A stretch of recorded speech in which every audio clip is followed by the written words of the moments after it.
গ্রামে কি হচ্ছে কিছু শুনেছিস নাকি? গ্রামে যে আজব আজব অনেক কিছুই ঘটে চলেছে, আমরা যে অনেক কিছুই জানি না। এবার কি ঘটেছে সেটা কি তুই জানিস? এটা আমাকে বল। আমি তো কিছুই জানি না, তুই আবার জানলি কি? লজ্জা লজ্জা, গ্রামের ছেলে হয়ে আমার আগে অবশ্যই এ খবরটা তোর কাছে থাকা উচিত ছিল। আমি কই তোর কাছ থেকে জানবো তা নয়, তুই নিজেই জানিস না, আমার তোকে বলতে হচ্ছে। এখানে লজ্জার কি আছে? ছেলে হয়েছে বলে গ্রামের সকল খবরাখবর আমার রাখতে হবে এমন কোনো কথা নয়। আমি আমার পড়াশোনা নিয়ে ব্যস্ত থাকি, এসব কিছু আমার মাথার মধ্যে নেই। তোর মাথার মধ্যে সবসময় আজে বাজে খবর থাকে। আরে আজে বাজে কিছু না, গ্রামে বিশাল বড় একটা ঘটনা ঘটে চলেছে, আমরা তার কিছুই জানি না। গ্রামে সবাই বলা বলি করছে, সেখান থেকেই আমি জানলাম। আচ্ছা ঠিক আছে, বুঝেছি, অনেক বড় ঘটনা হয়ে গেছে। এখন তুই বল কি সেই ঘটনা? শুনেছি গ্রামে নাকি বিশাল বড় একটা সস্তা বাজার বসেছে, তা আবার মাটির নিচে সুড়ঙ্গে। বলিস কি রে? তাহলে তো একবার গিয়ে সেখানে দেখতে হয়। রাতে বসে রে, দিনে সেখানে কিচ্ছু নেই। আচ্ছা ঠিক আছে, এখন ক্লাসে চল, সময় করে সেখানে যাব।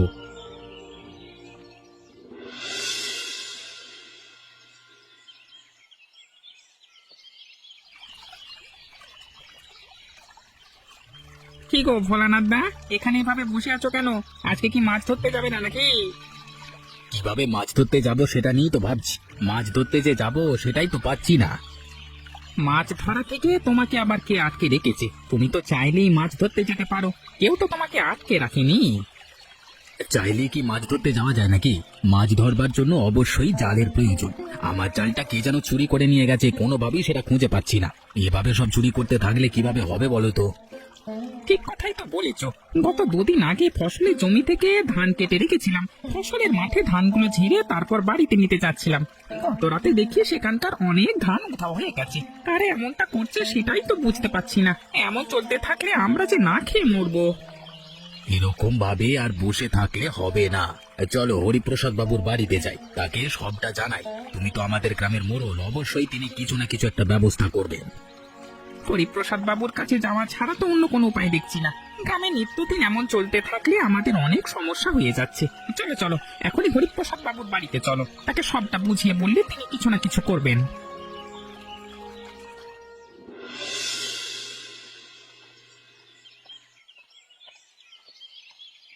রমেশ আর ভোলানাথ আজকে দুজনে একসাথে আমার বাড়ির উপর হঠাৎ করে কি মনে করে? বড় বিপদে পড়ে আপনার এখানে এসেছি বাবু, আপনি আমাদের দয়া করে একটু সাহায্য করুন। আমি আগেই বলে রাখছি, আমার কাছে কোনো টাকা পয়সা নেই। তোমরা দয়া করে আমার কাছে টাকা পয়সা চেও না, তাহলে কিন্তু লজ্জিত হবে। আমি চাই না তোমরা টাকা পয়সা চেয়ে আমার কাছে লজ্জিত হও। আরে না না বাবু, এমন কোনো সাহায্য আমরা চাইছি না। টাকা পয়সা আমাদের কাছে আছে, ওপরওয়ালা যা দিয়েছে তা দিয়ে আমরা ভালোভাবে চলতে পারছি। আমরা অন্য একটা ব্যাপার নিয়ে আপনার হস্তক্ষেপ চাচ্ছি এবং আপনার কাছে সাহায্য কামনা করছি। আচ্ছা ঠিক আছে, সমস্যা নেই। টাকা পয়সা যেহেতু চাইছো না, সেহেতু যে কোনো ধরনের সাহায্য আমি তোমাদের করতে পারবো। টাকা পয়সা ছাড়া কি ধরনের সাহায্য চাচ্ছ সেটা বলো। অনেকদিন ধরেই দেখছি গ্রামে কিছু না কিছু চুরি হচ্ছে, কারা এসব করছে কিছুই তো বুঝতে পারছি না। গতকালকে আমার জালটা কে যেন চুরি করে নিয়ে চলে গেছে। হ্যাঁ, আমার মাঠ থেকে ধান চুরি করে নিয়ে গেছে। আমরা সাধারণ কৃষক জেলে, কেউ যদি আমাদের এরকম ভাবে ক্ষতি করতে থাকে, আমরা কিভাবে কি করব বলুন তো হরিপ্রসাদ বাবু? আপনি যে করি হোক যে কোনো একটা ব্যবস্থা করুন, এভাবে চলতে থাকলে আমরা যে নিঃস্ব হয়ে যাব। কি বলছো কি তোমরা? আমার গ্রামে চুরি? কার এত বড় সাহস? তাকে আমি অবশ্যই দেখে নেব। তোমরা দুজনে বাড়িতে যাও, আমি যথাযোগ্য ব্যবস্থা গ্রহণ করব। তোমাদের কোনো সমস্যা হবে না, যাও। আচ্ছা ঠিক আছে বাবু, তাহলে আমরা গেলাম।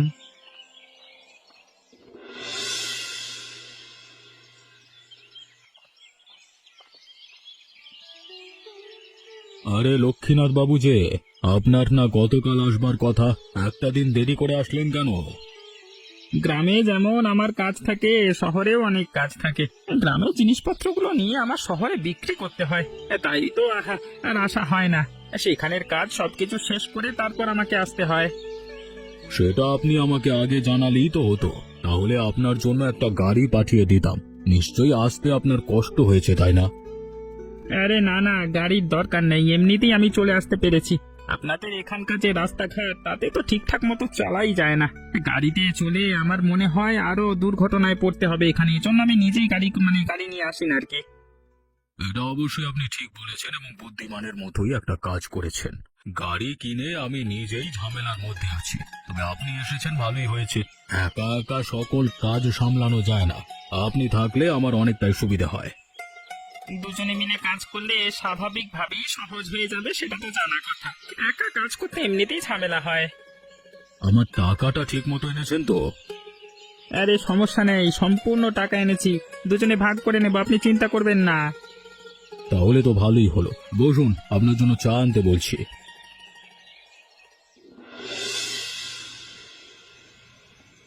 দেখলি অমিত, তোকে আমি যেটা বলেছিলাম এখন সেটা নিজের চোখে দেখ। তখন তো তেমন একটা আমার কথা তুই পাত্তা দিচ্ছিলি না, এখন দেখলে আমার কথাটা কতটা গুরুত্বপূর্ণ ছিল। এখানে এত গুরুত্বপূর্ণ কি ব্যাপার আছে সেটাই তো আমি বুঝতে পারছি না। মাটির নিচে গুহার মধ্যে সস্তা একটা বাজার বসেছে, ভালোই হয়েছে। শুনেছি এখানে গ্রামের সবাই নাকি সস্তা দামে সবকিছু কিনতে পাচ্ছে। আমরাও তো সেটা দেখবার জন্য এসেছি।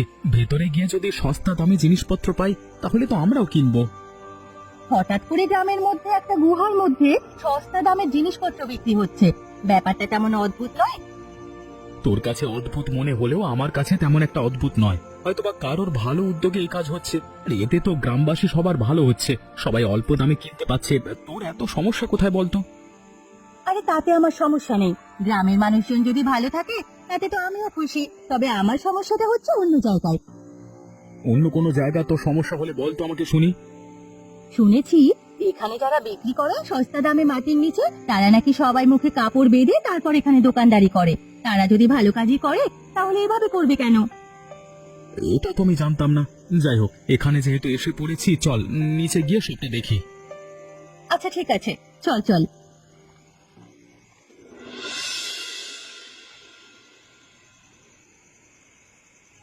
একটু সাবধানতা অবলম্বন করবেন লক্ষ্মীনাথ বাবু। আমি কিন্তু একটু আগে এখানে অমিত এবং সোনালীকে দেখতে পেয়েছি। ওরা কিন্তু গ্রামবাসীর মতো বোকা নয়, শিক্ষিত ছেলে মেয়ে, কলেজে পড়ে। ওদের সাথে আমরা প্রতারণা করে পারবো না। যেভাবেই হোক ওদের হাত থেকে আমাদের বেঁচে থাকতে হবে। আপনি হয়তো ভুলে গেছেন আমি শহরের মানুষ, আপনার জন্যই গ্রামে এসে এই ব্যবসাটা করছি। ব্যবসা করে কিভাবে কি সামলাতে হয়, কিভাবে কি করতে হয় সেটা আমি ভালোভাবেই জানি। গ্রামে দুজন শিক্ষিত ছেলে মেয়ে থাকতে পারে, শহরে হাজার হাজার সবাই শিক্ষিত ছেলে মেয়ে। তাহলে তাদের মাঝে কিন্তু আপনার ব্যবসা বাণিজ্য করিবে, কখনো কোনো সমস্যা হয় না। শহরের শিক্ষিত ছেলে মেয়ে আর গ্রামের শিক্ষিত ছেলে মেয়ে দুটোই আলাদা ব্যাপার। গ্রামের ছেলেমেয়েরা শিক্ষিত না হলেও খুবই চালাক থাকে, তার উপর যদি শিক্ষিত হয় তাহলে তার বোঝা বড় দায়। আচ্ছা ঠিক আছে, সমস্যা নেই। আপনি যেহেতু বলছেন আমি সাবধানতার সাথে সবকিছু করবার চেষ্টা করছি। মুখটা আর একটু ভালোভাবে ঢেকে ফেলুন। সামনে ওদের দুজনকে দেখা যাচ্ছে যে মনে হচ্ছে আমাদের দোকানের দিকে আসছে। ওরা কিছু জিজ্ঞেস করলে আমি কোনো কথা বলবো না। আমি কথা বললে হয়তো কণ্ঠস্বর চিনে ফেলবে। আপনি ওদের সামলে নিতে পারবেন তো? ঠিক আছে, কোনো সমস্যা নেই, আমি ওদের সামলে নেব, আপনার কথা বলবার দরকার হবে না। আচ্ছা ঠিক আছে, মুখটা আরো একটু ভালোভাবে ঢেকে নিন।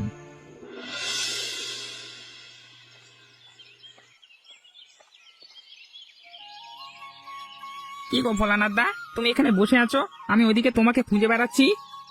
তুমিও আছো আজও মানুষ বটে। সবার প্রথমে আগে আমাকে বাড়িতে খুঁজবে তুমি, তা না করে সবার আগে আমাকে গিয়ে নদীর ঘাটে খুঁজে আসো।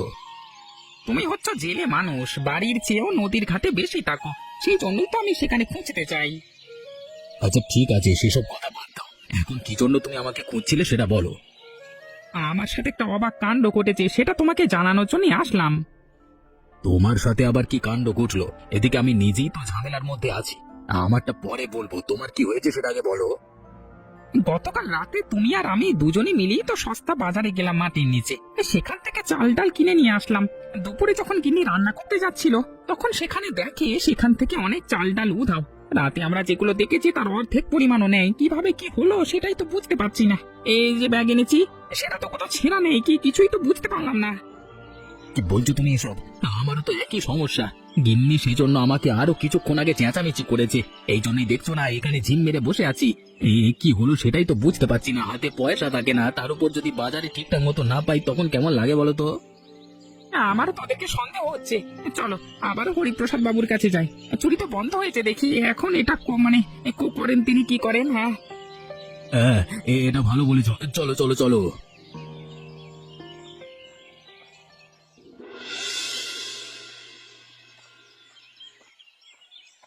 কি গো রমেশ ও ভোলানাথ, আজকে আবার হঠাৎ করে তোমরা এখানে? আমাদের সেই কাজ নিয়ে তো আমি কাজ করছি, কদিন ধরে গ্রামের আগের মতো চুরি ডাকাতি হচ্ছে না, তাহলে আবার কেন? আপনাকে বলবার পর থেকে তেমন একটা চুরি হচ্ছে না, তবে যে একদম থেমে আছে তেমনটা নয়। সেসব আমাদের প্রধান কথা নয়, আমরা কোন একটা জিনিস নিয়ে আপনার কাছে এসেছি। আচ্ছা ঠিক আছে, কি জিনিস নিয়ে এসেছো তাড়াতাড়ি বলো। আপনি তো জানেন আমাদের গ্রামে মাটির নিচে একটা সস্তা বাজার বসে। আমরা আবার সেখান থেকে কেনাকাটা করি, কিন্তু বাড়িতে গিয়ে সব জিনিসপত্র ঠিকঠাক মতো পাই না। সেখানে কারা এমনটা করছে, আপনি যদি সেখানে কি একটু দেখতেন। তোমাদের এই কথা আমি কোনোভাবেই বিশ্বাস করতে পারলাম না। আমি নিজেই তো সেখান থেকে কেনাকাটা করি, ওই কখনো তেমনটা তো হয়নি। মানুষের একটা সমস্যা আছে না, যত পায় তত চায়। সস্তায় জিনিস পেয়েছে, এখন আবার সেটা নিয়ে অভিযোগ করছে। এদেরকে আসলে সেই বাজারে যেতে দেওয়া উচিত নয়। আমার সারাদিন অনেক কাজ আছে, তোমাদের এসব বেহুদা জিনিসের উপরে প্রতিদিন আমি পড়ে থাকতে পারবো না। একটা লোক এসেছে শহর থেকে, তাকে একটু সময় দিচ্ছি, গল্প করছি, আর সেখানেও তোমরা এসে হাজির। হ্যাঁ, এরপর থেকে বাড়িতে আসা কিন্তু বন্ধ করে দেবো বলে দিচ্ছি। যাও এখান থেকে, এক্ষুনি চলে যাও।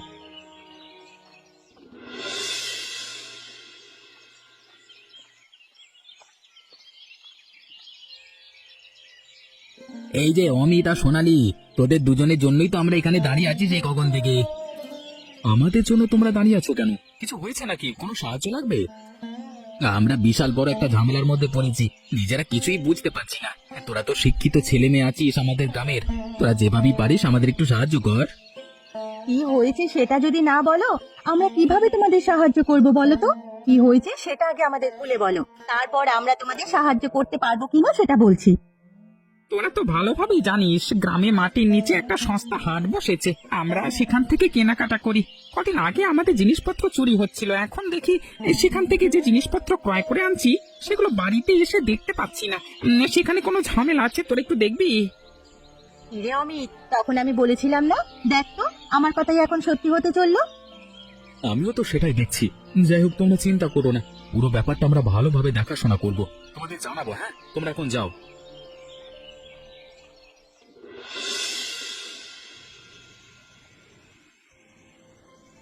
সবাই তো এখন চলে গিয়েছে, আমি কিন্তু মুখের কাপড় সরিয়ে ফেলেছি, আবার কোনো সমস্যা হবে না তো? আরে না না, সবাই চলে গেছে, এখন কোনো সমস্যা হবে না। আমি নিজেই তো আমার মুখের কাপড় সরিয়ে ফেলেছি। আপনি এখন নিশ্চিন্তে থাকতে পারেন। আর বাইরে আমাদের লোক আছে, কেউ যদি আসতে চায় সবাইকে বলে দেবে বেচা কেনা বন্ধ হয়ে গিয়েছে। আজকে বেচা কেনা ভালোই হয়েছে, গ্রামের চুরি জিনিসপত্র সবকিছু গোছানো আছে। আগামীকাল একবার আমরা এখানে বেচা কেনা করে রাতে সকল জিনিসপত্র এখান থেকে সরিয়ে নেবো বাবা শহরে। হ্যাঁ, আজকে রাতে সরিয়ে নিলে ভালো হতো না? না হলে আর কোনো ঝামেলার মধ্যে থাকতে হতো না। আজকে এখান থেকে সরিয়ে কোথায় নেব? শহরে নিতে হলে ভালোই খরচা আছে। অল্প জিনিস নিলে যে খরচা, বেশি জিনিস নিলেও একই খরচা। শুধু শুধু অল্প জিনিস নিয়ে কেন খরচা বেশি করব? কালকে একটা দিন আমরা এখানে বেচা কেনা করব, চুরি জিনিসপত্রগুলো হাতিয়ে নেব, রাতে সবকিছু নিয়ে আমি শহরে চলে যাব। আপনি কোনো চিন্তা করবেন না। সেই ব্যবসা করেও তেমন একটা লাভ হচ্ছে না, এর সাথে যদি মাদক ব্যবসাটা করা যেত তাহলে মনে হয় ভালোই লাভ হতো। আপনি বললে অবশ্যই আমি মাদকের ব্যবসা করতে পারি। মাদকের এই এক চালানে অনেক লাভ, কিন্তু এর আগেও তো আপনাকে বলেছিলাম। আচ্ছা ঠিক আছে, আপনি শহরে গেলে কথা বলে আসবেন লোকেদের সাথে। এরপর থেকে আমরা মাদক চোরাচালান করব। তবে হ্যাঁ, সাবধানে। ওদিন কিন্তু অমিত এবং সোনালীকে দেখতে পেয়েছি, ওদের দেখলে দূরে থাকবেন। ছেলেমেয়ে দুটো মানুষ ভালো নয়। আচ্ছা ঠিক আছে, ঠিক আছে।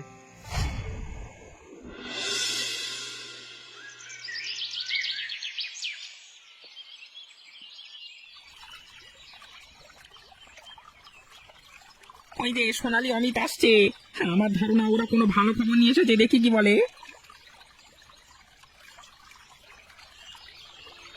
কি গো অমিত আর সোনালি, আমাদের জন্য তোমাদের কাছে কোনো খবর আছে নাকি? থাকলে একটু বলো, আমরা তো খুবই দুশ্চিন্তার মধ্যে আছি। আপনাদের জন্য একটা খবর আছে, যেটা শুনে আপনারা অবাক হবেন এবং হাসিও ফুটবে। ভাবে এটা আপনারা কখনো কল্পনাও করতে পারেননি।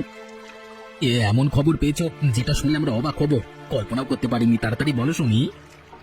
আপনাদের মোড়ল বাবু, আমাদের গ্রামের মোড়ল হরিপ্রসাদ বাবু এবং তার সাথে একটি লোক আছে লক্ষ্মীনাথ বাবু, যিনি কিনা শহরে ব্যবসা করেন। তারা দুজনে মিলিয়ে এই কাজ করবার কাজ কারবার চালায়।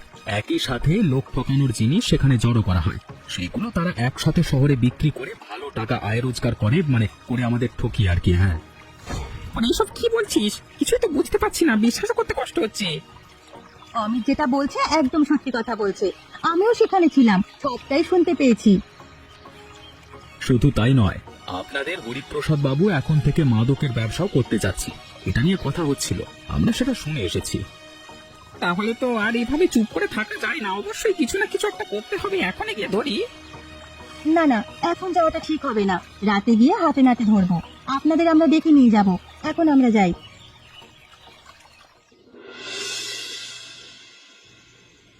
জিনিসপত্র যা নেওয়ার দরকার ছিল সবকিছু আমার লোকজনেরা সঠিকভাবে গুছিয়ে দিয়েছে, আপনার আর কোনো চিন্তা নেই, আপনি সবকিছু সুন্দরভাবে নিয়ে যেতে পারবেন। ওপরে গাড়ি রাখা আছে, এখান থেকে গাড়ি নিয়েই চলে যাবেন। এখান থেকে গাড়িতে করে যেতে পারবো তো? যে গাড়ির ব্যবস্থা করেছি তাতে যেতে পারবেন, কোনো সমস্যা নেই। ঠিক আছে ঠিক আছে, তাহলে চলুন।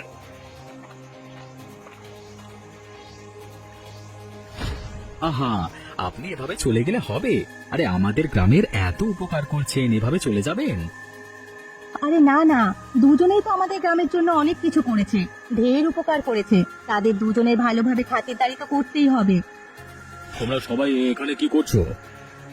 আমরা সবাই এখানে কি করছি সেসব জেনে আপনার কোনো কাজ নেই। আপনি যে কি করছেন তা তো আমরা সবাই জেনে গেছি। আপনার যে কি হবে সেটা আপনি ভাবুন, সাথে আপনার এই লক্ষ্মীনাথ বাবুরও। আমি কিছু জানি না, আমার কোনো দোষ নেই। হরিপ্রসাদ বাবু আমাকে শহর থেকে খবর দিয়ে এনেছেন, এই নিয়ে আমাকে দিয়ে সমস্ত কাজ করিয়েছেন। সকল কাজ যদি আমি করাই এতদিন, তাহলে আপনি আমার চেয়ে ভাগে বেশি নিলেন কেন? আপনাদের এসব ঝগড়া রাখুন, এসব আমাদের দেখবার সময় নেই। ধরো এদেরকে, মেরে একদম পুলিশের কাছে দিয়ে আসো, মাদকের মামলাও দেবো এদের। খাবার ভুল হয়ে গেছে, আমাকে তোমরা মেরো না, ছেড়ে নাও, দয়া করে ছেড়ে নাও। আমাকে মেরো না, পুলিশের হাতে দিও না, আমাকে ছেড়ে দাও, ভুল করেছি।